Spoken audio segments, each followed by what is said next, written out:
Salam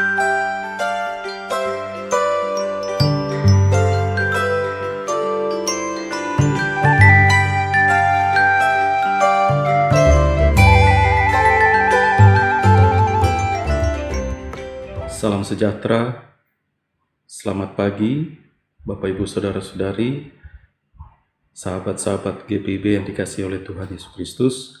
Di pagi yang baik dan indah ini, kita bertemu kembali dalam program Morning Call GPIB di hari Sabtu tanggal 8 November 2025.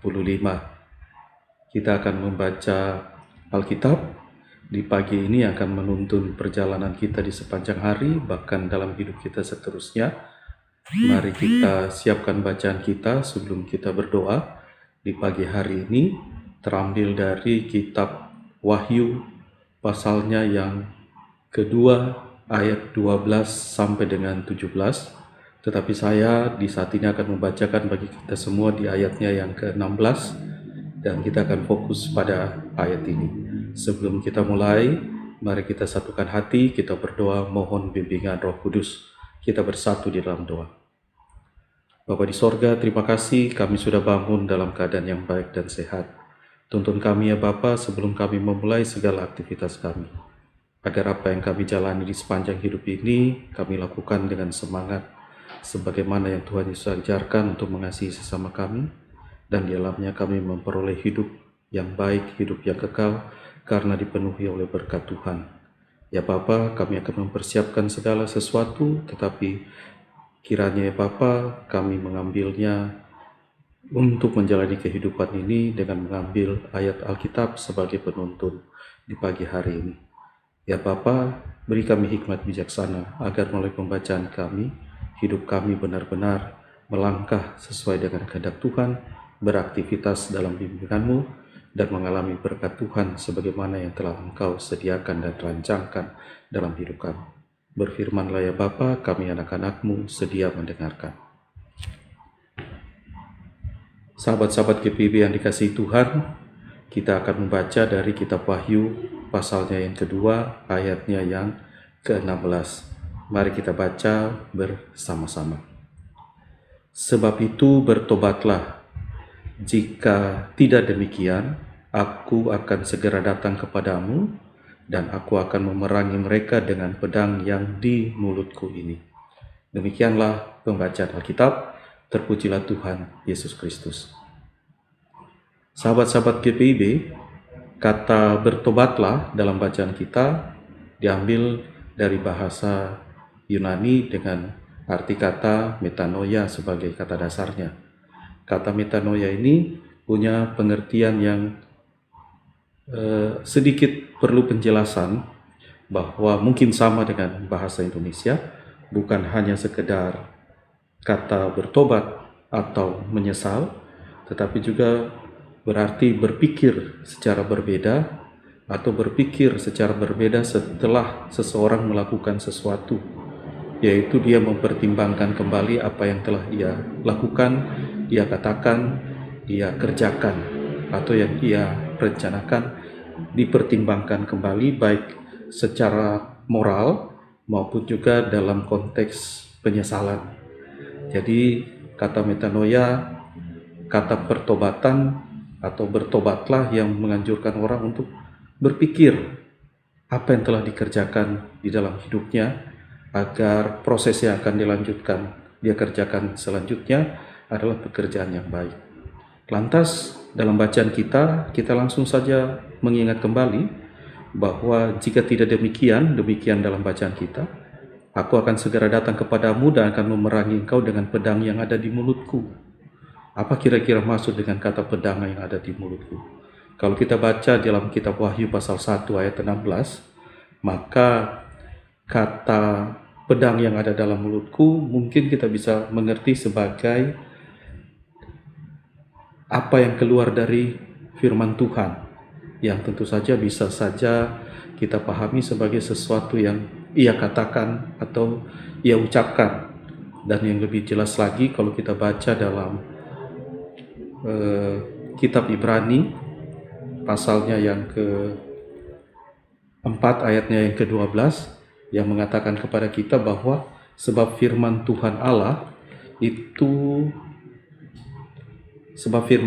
hidup dan kuat dan lebih tajam daripada pedang bermata dua dimanapun. Jadi mau menunjukkan bahwa kembali lagi mau menegaskan jika kita menerima apa yang dikatakan oleh kitab Ibrani bahwa firman Allah itu seperti pedang bermata dua. Jadi jika firman ini ditujukan kepada jemaat di Pergamus, mau mengajarkan kepada jemaatmu untuk mendengarkan bahwa firman Tuhan itu memiliki kemampuan untuk merubah segala sesuatu. Jika orang mau taat, mau mendengarkan, dan jika orang yang mau mendengarkan, mungkin dikatakan dalam bacaan kita ini, kalau Bapak Ibu baca dari ayat 12 hingga ayat ke-17, maka akan ada perubahan dalam hidup mereka yang mau mendengarkan firman Tuhan. Oleh sebab itu, pada saat ini, marilah kita belajar seperti firman Tuhan yang disampaikan pada jemaat yang ada di Pergamus dalam kitab Wahyu, bahwa Allah yang berkomitmen kepada kita untuk menyelamatkan kita dengan firman-Nya. Dan tentu saja firman yang dimaksud adalah Yesus Kristus yang sudah bangkit. Dia adalah firman yang telah menjadi manusia, dan dia dapat merubah segala sesuatu untuk menyelamatkan manusia. Jika kita tidak bertindak, Allah tetap berkomitmen untuk menyelamatkan manusia. Di hari ini, kata bertobatlah mengajarkan kita untuk mempertimbangkan segala sesuatu yang ingin kita lakukan. Apapun itu, ada yang mungkin kita sedang rencanakan atau yang sudah pernah kita lakukan dalam konteks penyesalan misalnya. Tetapi lebih baik mari kita menghargai bahwa firman Tuhan di hari ini membantu kita untuk lebih mengerti bahwa Allah sudah berkomitmen untuk menyelamatkan kita melalui Yesus Kristus yang sudah mati dan bangkit, menebus dosa-dosa kita sehingga kita adalah orang-orang yang diselamatkan oleh Tuhan Yesus Kristus. Nah, sekarang apakah hal ini kita tidak pertimbangkan dalam kehidupan kita bahwa kita yang sudah mengaku percaya dan diberkati Tuhan, kita harus mempertimbangkan keselamatan dari Tuhan Yesus Kristus ini dalam menjalani kehidupan kita. Bahwa kita tidak sendirian, ada Allah yang bersama-sama dengan kita. Meskipun seperti yang disampaikan oleh kitab Wahyu, kalau kita baca secara keseluruhan, hidup ini penuh dengan pergumulan, kejahatan yang merajalela, dan berbagai tekanan kehidupan. Apapun itu termasuk ekonomi dan juga yang membuat kita merasa seperti orang yang tersingkir dari kehidupan masyarakat. Mari kita belajar untuk membenahi hidup dengan mempertimbangkan perbuatan-perbuatan kita. Supaya apa yang kita lakukan bukan tidak hanya akan menyelamatkan diri kita, tetapi akan menjadi acuan untuk juga menyelamatkan kehidupan orang lain. Pertimbangkanlah hari ini, jika Bapak Ibu mau pergi bekerja, pertimbangkan untuk bekerja lebih baik karena Kristus sudah menyelamatkan kita. Jika Bapak Ibu mau pergi ke pasar berbelanja untuk makanan keluarga, pertimbangkanlah bahwa apa yang kita akan beli itu diberkati Tuhan dan menjadi berkat bagi orang yang memakannya. Pertimbangkanlah juga jika kita ingin pergi mengunjungi saudara-saudara kita dimanapun mereka berada, bahwa mereka adalah orang-orang yang diberkati Tuhan dan kehadiran kita menjadi berkat juga bagi mereka. Pertimbangkanlah bahwa apapun yang kita pikirkan pada hari ini selalu berdasarkan kasih Tuhan, supaya kalau kita merasa jengkel kepada orang lain, mungkin sudah saatnya kita memberikan pengampunan, karena kita mempertimbangkan Allah yang sudah mengampuni diri kita sebagai bagian dari jalan hidup yang baik.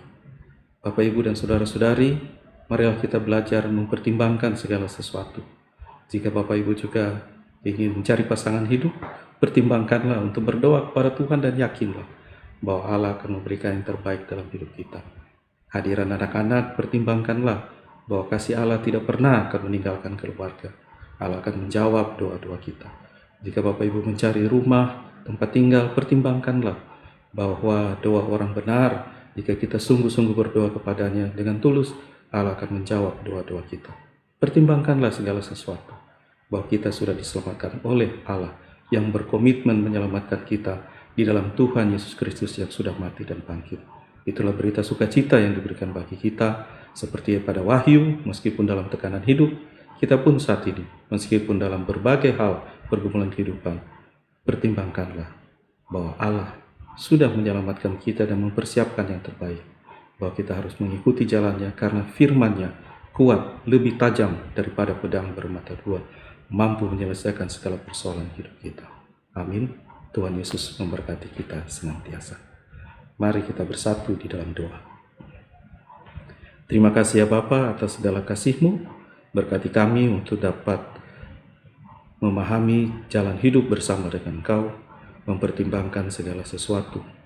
Bahwa apa yang kami pertimbangkan, karena Kristus telah berkomitmen, Allah telah berkomitmen dalam hidup kami untuk menyelamatkan kami.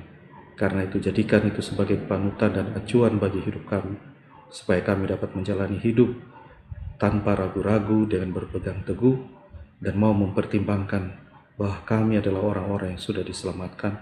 Oleh sebab itu berjalan bersama dengan Tuhan adalah hal yang terbaik dalam kehidupan kami. Terima kasih ya Bapa, tuntun kami dengan Roh Kudus-Mu agar kami tetap setia dan mau untuk merubah jalan hidup kami sesuai dengan kehendak Tuhan. Berkati juga ya Bapa GPIB, Sinode GPIB setelah persidangan Sinode Raya yang diadakan di Makassar, kiranya hasil-hasil persidangan itu menjadi berkat bagi kami semua. Tuhan berkati juga kami pada hari ini, dari pagi hingga malam nantinya ya Bapa, agar kami dapat menjalani kehidupan seturut dengan kehendak-Mu. Terima kasih ya Tuhan Yesus Kristus, ampunilah salah dan dosa kami, dan kami berdoa hanya di dalam nama Tuhan Yesus Kristus yang adalah Tuhan dan Juru Selamat kami yang hidup, yang telah mengajarkan kami berdoa. Bapa kami ada dalam sorga, dikuduskanlah namamu, datanglah kerajaan-Mu, jadilah kehendak-Mu di bumi seperti di sorga. Berikanlah kami pada hari ini makanan kami yang secukupnya, dan ampunilah kami akan kesalahan kami, seperti kami juga mengampuni orang yang bersalah pada kami. Dan janganlah membawa kami ke dalam pencobaan, tetapi lepaskanlah kami daripada yang jahat. Karena Engkau-lah yang punya kerajaan dan kuasa dan kemuliaan sampai selama-lamanya. Amin. Demikianlah renungan Morning Call di pagi hari ini. Tuhan Yesus memberkati kita semua. Sampai berjumpa dalam program berikutnya. Salam sahabat-sahabat GPIB.